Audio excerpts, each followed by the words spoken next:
concern. Do you guys have a plan for that at this point, or is that something? No, there's no plan. Of course we have a plan.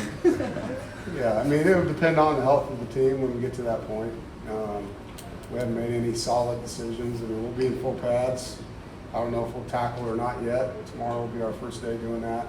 And you know, the way it's set up now with 40-some new players, every practice is what do we need to show, what do we need to see from these guys, how do we want to get better, and that one won't be any different.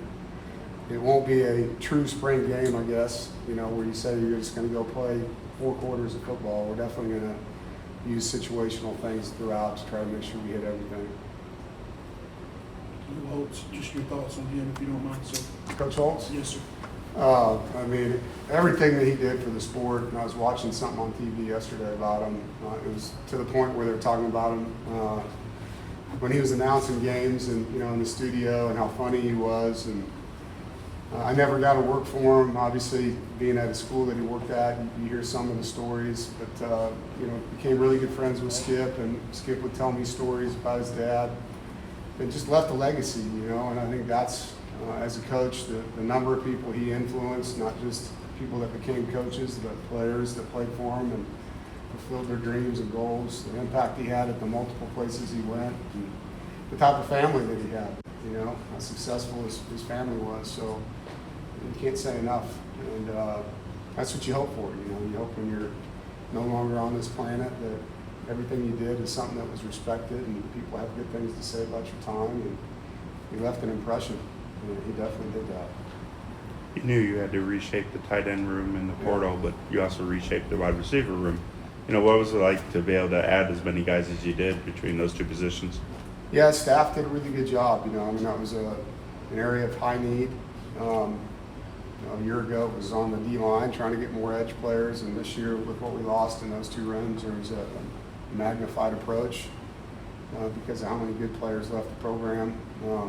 And it's fun to see those guys now, you know, and there's different places these guys are. You know, you talk about Hunter, a tight end that's played a lot of football, played on a national championship team at Montana State, has a ton of snaps under his belt. And then you have Vander, who, you know, played at a playoff team in Oregon, but redshirted, you know, and didn't get as many reps with the 1s and 2s. So we're getting to see that in that position group. The receiver room, we got guys at all stages that came in, you know. There's several freshmen. There's a couple guys that are just a couple years out of high school, and there's a couple guys that are seniors. And it's fun to see the competition. It really is. And for CJ, he needs all the reps he can get with these guys right now, and will, just to build that chemistry, because those 2 positions, as you know, in the pass game are paramount.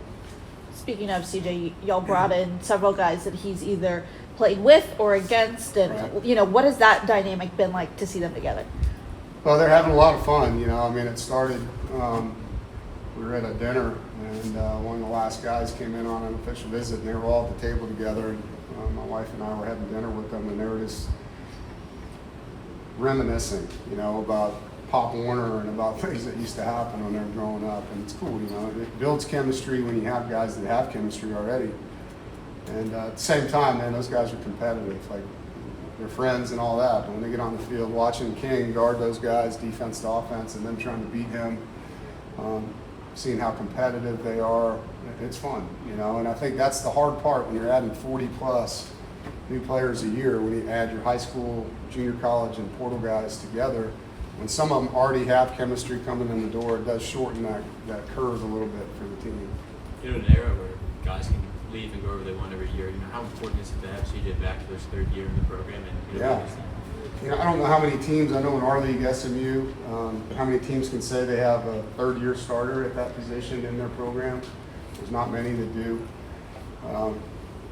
And so, you know, your off-season, I've said this to you guys before, is way different when you have a returning starter, especially a quarterback, because you're not trying to build everything around that competition.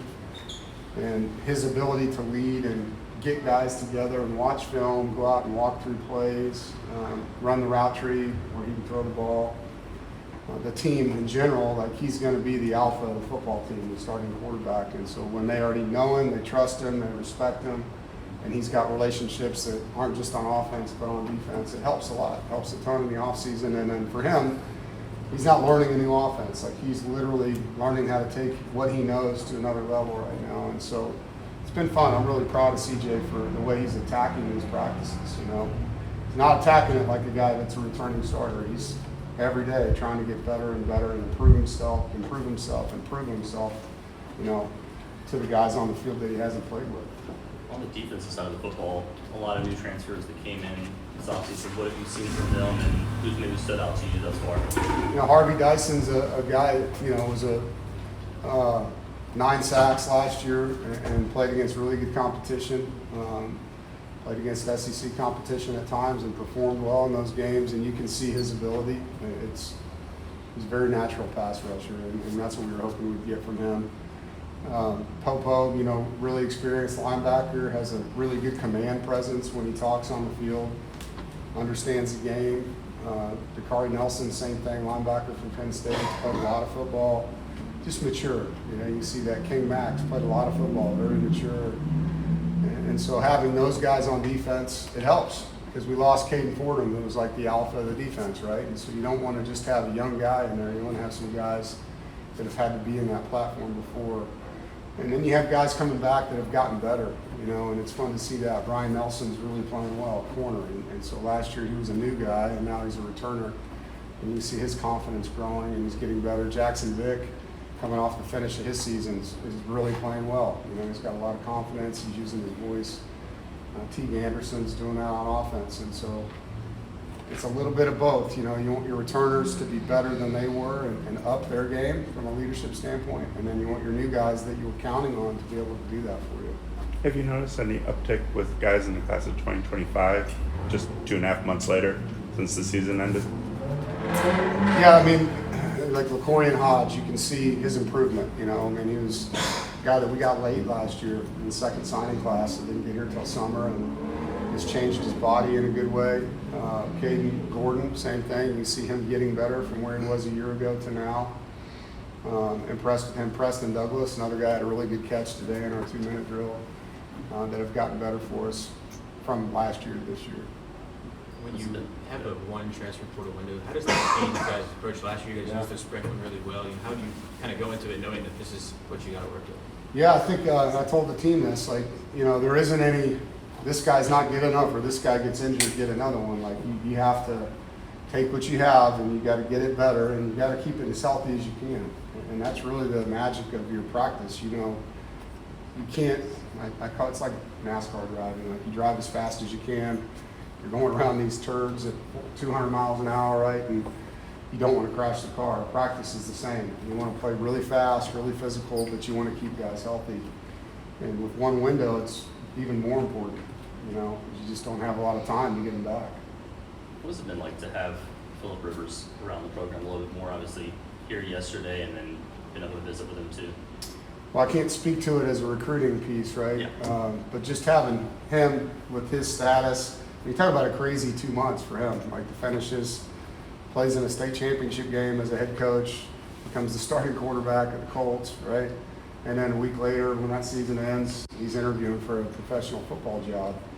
And within 2 months, I mean, and then he's bouncing around, you know, trying to figure out next steps for his son, and then obviously he's an alum, so coming back and being a part of, you know, his university. Anytime he comes back, or anyone like him that, you know, had a prolific career, and going to indoor right now, and you'll see guys that are actively playing in the NFL, they're training right now. And it's awesome. It's awesome for our players to see the alumni come back. I know our fans always love that. You know, and then for me as the head coach, you know, it's just, you know that when those guys are here, that the experience they got is what you hoped it was. It's a place that they can call home away from home. Some of the new additions, there was pre-existing relationships, or you played against them. How much of an advantage is it when you either know the player on the field or know the player personally? Yeah, I mean, the evaluation curve is different because, you know, Bullett's a good example. We've coached against him for 2 years. And so it wasn't a question of, do we think he's a good player? Can he do this? Can he do that? It's how fast can he learn our offense? How's he going to integrate into the things that we're doing? And so the learning curve is cut way shorter for us on the evaluation side. How much easier is it this spring not having to install 2 brand new schemes on both sides of the ball? Yeah, and especially defensively, like with all the guys we had out last spring. I mean, we had like a walk-on tryout in February, and there was 3 or 4 of those guys that were getting repped in spring ball like 3 weeks later. you know, because we just didn't have depth at that point in time. I felt bad for Coach Elliott, you know. So it's way different. And the recall that you have, because of how we do our off season, where we can install things in walkthroughs now, really helps. And then those installs are coming fresh off the season, so they're really teaching the newer players, and the older guys are coaching them what we do. And so we're practice 5 today, and we're in 2-minute drill already, you know. And so you're way ahead. We've had red zone twice already, and so our install is just really expedited now because of the recall we have. How does the energy change when you have assistant coaches under the age of 30? It can, you know. Some of those guys, you know, Shaw and Gavin are good examples. They're high energy guys. But I've coached with some older guys that are that way too, you know. I mean, I think that's more of a personality than an age group, to be honest. But there's definitely an ability to relate, and I think that's the difference more is they're closer to them and when they got out of college and all the things that, as you guys know, that are magnified now with social media and technology and how you do your daily life. Not too far off of what they went through. So there's a little bit easier for them in recruiting and in coaching from a relatability standpoint. What's it been like with the offensive line, with a mix of guys that came back and then the guys you added from the portal? Good, yeah. I mean, I think there's guys like Spike that are out that are really helping guys. You can see improvement in the guys that are back. It's been a seamless transition.